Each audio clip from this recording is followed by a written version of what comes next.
Hello, I'm Jess Milchen with Unitarian Universalist World, and today I'm talking with Amanda Schuber of the Unitarian Universalist Association's organizing strategy team about disability justice. Amanda joined the OST at the close of 2023 to serve as Disability Justice Associate, but she has served Unitarian Universalism in different capacities for nearly 3 decades, including serving on the boards of Equal Access, Interweave, and the Continental UU Young Adult Network. A graduate of Starr King School for the Ministry, Amanda also worked at the UUA Office of Congregational Fundraising. Additionally, she served as a facilitator for Beyond Categorical Thinking since 2004 and has worked with over 50 congregations during that time. Amanda also currently serves as minister for High Street Unitarian Universalist Church in Macon, Georgia. Welcome, Amanda. Hi, Jeff. It's great to be with you. All right, well, let's dive right in. Um, to start off with, Amanda, maybe you could tell us a little bit about yourself and your path to becoming a disability justice advocate.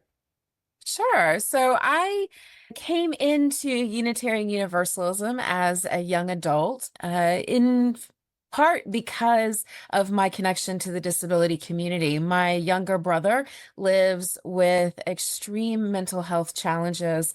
And when he was around 11 years old, my mother decided that she needed a community of mutual care and support and a place where he could be accepted and loved and flourish into who he could be in this world. And so she joined her local Unitarian Universalist church and invited me to come and hear a sermon or two. And once there, I found my home, a community that spoke to my values. And then as I came on as a young adult, I was diagnosed with my own physical disabilities and really started working more and more into disability access work and did that all throughout my young adult years. And so leading into where I am now as a disability justice advocate.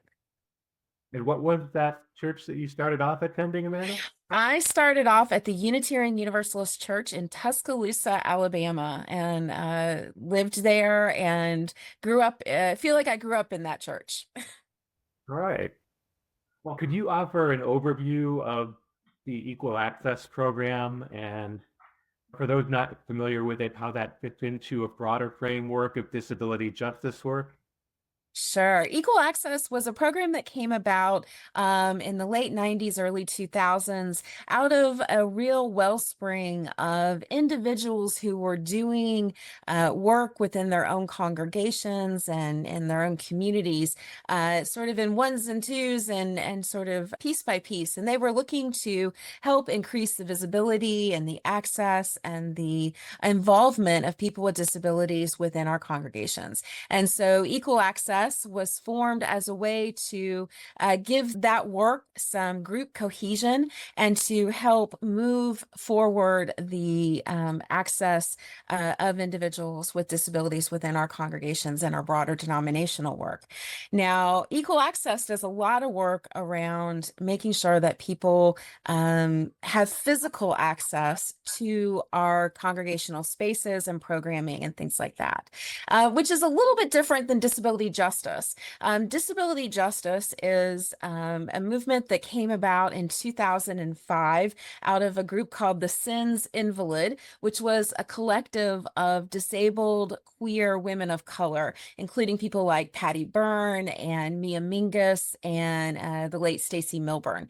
And basically, they really were looking at how to put a disability lens on social justice work as a whole, because we recognize that within every identity group, there are people with disabilities. And so this is sort of a connecting force. And so disability justice really centers that disabled people are whole people just as they are. They don't need to be fixed. There's nothing necessarily wrong with them in our societal context.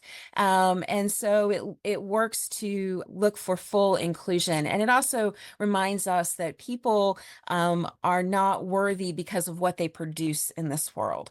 So disability justice, again, it's a framework, basically, a lens we apply to all of our social justice work. And equal access plays a huge part in that, in encouraging activists within our congregations in their outward facing social justice work. Thank you. What do you see as remaining challenges to achieving full engagement of people with disabilities in UU communities? Yeah, there are still quite a few challenges. I've been doing this work, as you mentioned, for nearly 30 years now, and we've made a lot of progress. We now have two paid staff at the UUA who work specifically with disability. I'm one of them, and Gretchen is another one of them. But we're still very, limited hours. There's not a lot, we don't have a whole lot of time. However, we have seen a good bit of progress. We're seeing more and more congregations start to think about physical access in their spaces. But our buildings continue to be one of the most challenging aspects of access for people with disabilities. We, as Unitarian Universalists, do love our buildings. And too often we get caught in the cycle of thinking that the limits that are there are too big to be dealt with. They're going to cost too much money, or we might have to give up some of our privilege as if people with who are temporarily able-bodied in order to perhaps move our building or come up with creative ways of doing things so that we can be fully inclusive. Another challenge is also mental health. We struggle a great bit in our congregations in ministering to people within the mental health community. We, as covenantal and community-based denomination, we are very, very good at taking care of the cancer patient when they are going through treatment. We bring a casserole and we send cards, but we're not so good at doing that with people with ongoing mental health struggles. We don't tend to have very good an understanding of how we can be most helpful, both to the individual living with mental health struggles, as well as to the families supporting those individuals. So we still have some ways to go.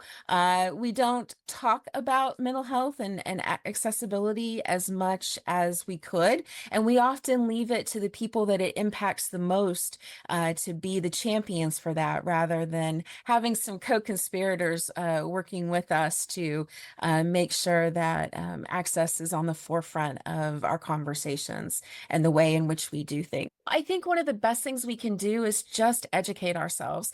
There are several wonderful books out there, including one by Reverend Barbara Myers called Held, which was published through Beacon Press, I believe, maybe 2 to 3, maybe 4 years now, which is a wonderful book talking about mental health within our congregations.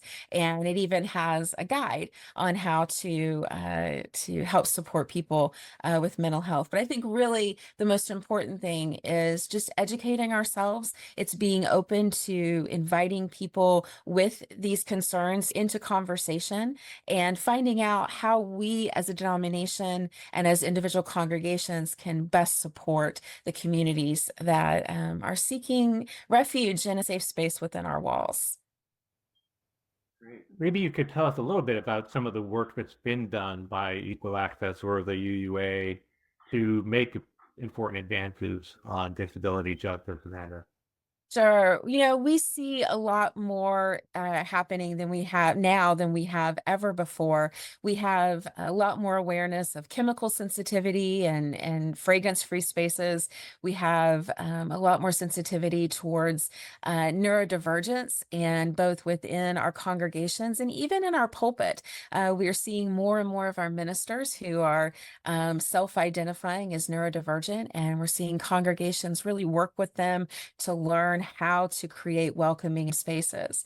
We've also made a lot of strides towards our languaging and making sure that we're not using ableist language, both in our hymns as well as in the things that we're putting out from a denominational standpoint. We are seeing more and more identity groups that focus in on disability and various kinds. We're also seeing more staff that are feeling comfortable and identifying as people with disabilities, which is new for a very long time, especially those of us who live with more hidden disabilities.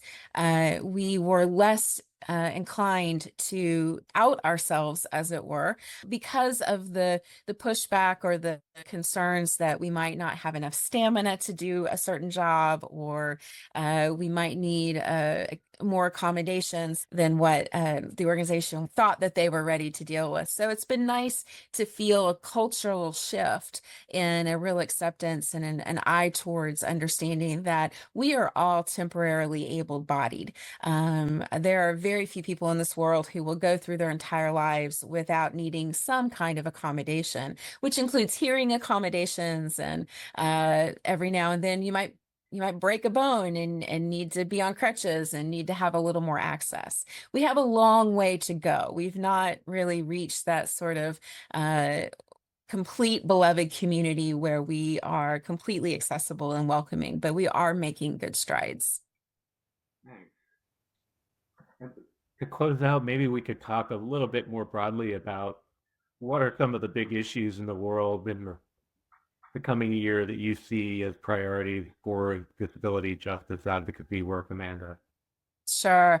Disability justice is so broad, and there are so many wonderful groups working towards partnering with various social justice movements. This year, in particular, we will be focusing a lot in disability justice work on the upcoming election and making sure that people with disabilities have access to vote. That has been a consistent problem throughout the years, both in terms of just physical access, accessing the polls, being able to have assistance if we need it to fill out our ballots, pushback when it comes to making sure that people with mental health struggles are able to access that.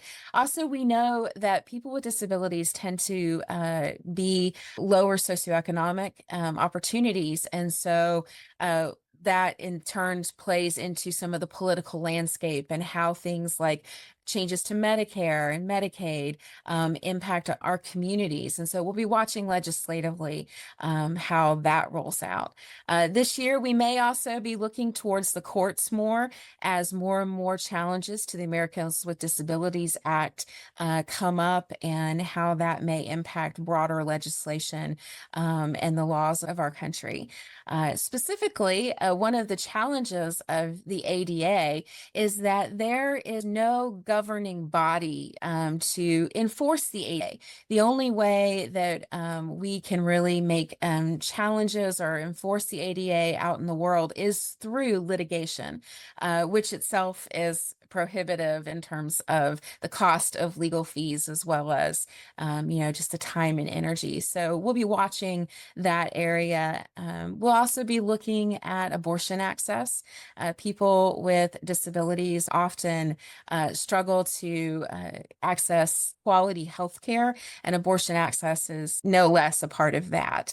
And again, we also look at the criminal justice system with the rising number of people, especially with mental health, finding themselves in the criminal justice system. That becomes an ever-present issue in the disability community. Well, thank you so much for taking some time to inform us today, Amanda. Wonderful. Thank you. You've been listening to Amanda Schuber, the Disability Justice Associate with the organizing strategy team of the Unitarian Universalist Association, and I'm Jeff Milchen with UU World. Thanks for joining us today.